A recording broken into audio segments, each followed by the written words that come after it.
Est-ce que vous êtes au courant du pacte de l'automobile qui a été signé entre le Canada et les États-Unis l'année dernière? Oui. À quoi ça doit servir, ça, d'après vous? J'espère que ça va servir à réduire les prix des automobiles, par exemple. J'en ai entendu parler, puis j'ai vu ça dans les journaux. Alors, à quoi ça doit servir, ça, d'après vous, d'après ce que vous en avez lu? Bien, je crois que ça devrait favoriser l'acheteur canadien, ça lui coûterait mieux un marché pour avoir des automobiles, et puis créer de l'emploi ici pour les ouvriers du Canada. Bien, ça devrait servir à faciliter le commerce automobile et à au moins diminuer les prix un peu. On devrait payer meilleur marché les autos américaines au Canada. Mon Dieu, vraiment, je sais pas. Ben, pour l'économie, je sais pas. Alors, qu'est-ce que ça ferait à l'économie, d'après vous? Ben, on paierait moins cher de pièces.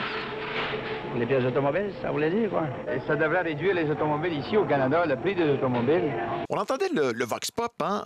Plusieurs espéraient, souhaitaient en tout cas des prix plus bas. Des voitures qui se vendent moins cher. Pourquoi les voitures étaient si chères au Canada avant le pacte? Voilà. En fait, c'était une industrie qui était inefficace. C'est-à-dire que comme il n'y avait pas d'entente pour les véhicules qui étaient construits au Canada, on n'en faisait pas beaucoup.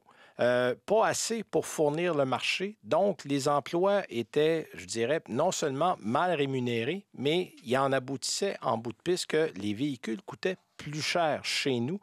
Et c'est Lester B. Pearson qui, dès les années 1962-63, a dit, bon, il faut corriger le problème. On avait imposé, et c'est ironique, une taxe de 25 tiens donc, sur les véhicules et les pièces qui étaient fabriquées aux États-Unis pour, exactement comme M. Trump l'a fait, forcer l'industrie à venir ici et à fabriquer des pièces chez nous. Et ça a bien fonctionné. Les résultats ont été positifs. Évidemment, aux États-Unis, on a un peu crié à l'injustice de dire c'est pas normal et tout ça.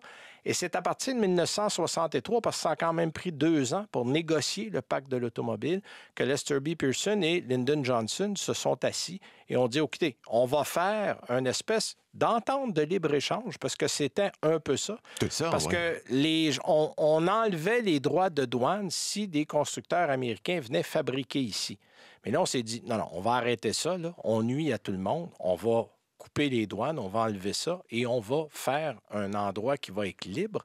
Et de cette façon-là, bien là, qu'on fabrique aux États-Unis ou au Canada, parce qu'il faut bien penser qu'à l'époque, le dollar était à peu près au pair. On n'avait pas la situation qu'on connaît aujourd'hui où le dollar canadien est favorable aux Américains. Dans ce temps-là, ce n'était pas le cas. Donc, ça ne coûtait pas plus cher de fabriquer d'un côté ou de l'autre de la frontière. Et en amenant le pacte de l'automobile, bien là, on a régularisé au niveau des pièces.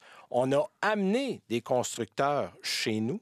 Et là, ça l'a évidemment favorisé, on le disait en début d'émission, l'Ontario, parce que c'est déjà l'Ontario qui avait la part du lion. Bon, évidemment, de par sa situation géographique qui est très près des États-Unis, une place comme Windsor, qui a commencé au début du siècle, est collée sur Détroit, donc on était à côté de l'action.